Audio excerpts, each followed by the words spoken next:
Hello, everyone. I'm going to do a few quick words first before the main event.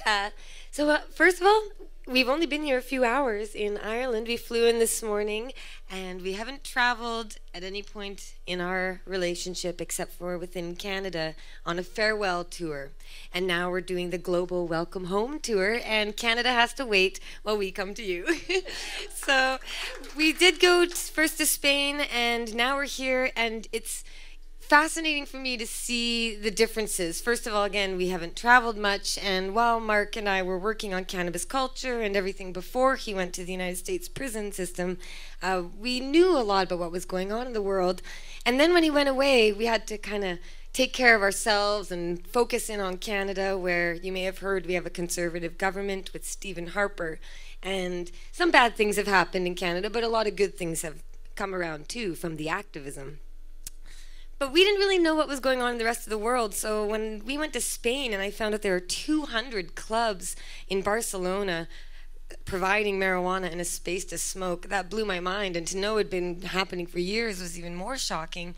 But what really touched me was hearing from the activists and hearing this passion from people who have been working on legalization reform since I was just a very, very, very small child. Before I could even speak, I'm sure there were people there who were fighting for freedom.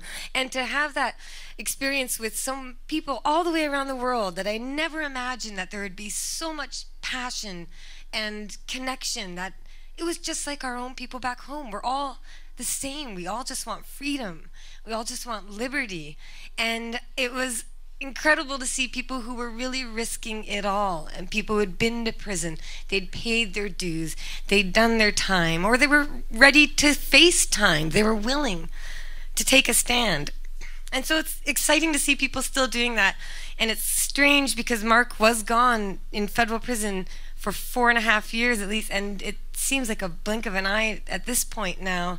But I think of all the others who are still going to prison, just going to prison today. I'm sure here in Ireland, people got busted today. Now they have a criminal record. Now, as we heard, they're not going to be able to get the jobs and do everything that they should be able to do. And the other offensive thing to me is that in all countries around the world, governments, their money comes from you.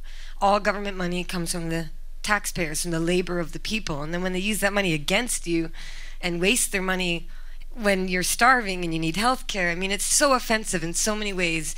Marijuana prohibition violates liberties, and there's so many reasons to end it. But Mark has been a hero for years, and to get these invitations from people around the world saying, we want you to come to our country, we want you to come speak to us, just help light that fire that's there, that's burning. It's the embers, they're there, they're smoldering, but we just need to light it up. You know, both ways. So we need to fire up, we really need to do that. And to see people coming out and coming to this event, and as just said by Graham, we need you to get involved though. We really need to take action because the idea is there. The world wants legalization. Our parliaments, our governments, they don't represent the will of the people. People worldwide want legalization. And the people just need to make the government do it. They need to put the pressure on power. And a personal hero of mine, besides my own husband, is Ron Paul. He's a Republican from Texas. He loves liberty. But I remember him talking about how to change the world. He said there's 3 different ways you can really make a difference. One is through education, talking to people, being involved in media, holding events like this, publishing things online, even a Facebook post, as little as it may be. Education is key.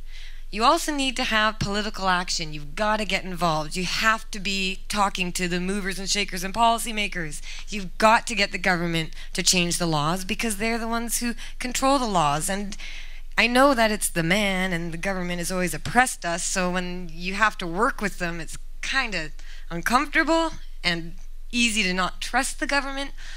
But again, they're the ones who make the laws under which we all live, and whether they're just or fair or not, and they're not, those are the laws. And the only way to change those really is to get in there and change the laws, either by being an advisor or getting elected or maybe putting your name in the ring to run for federal office like some crazy people do.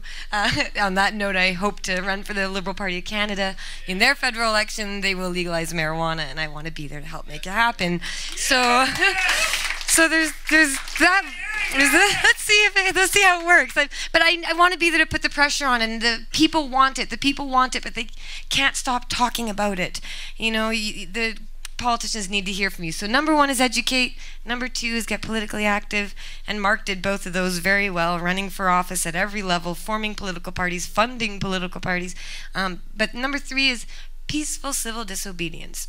And Ron Paul, a congressman from Texas, said this, that number 3, peaceful civil disobedience, that sometimes you've got to break the law.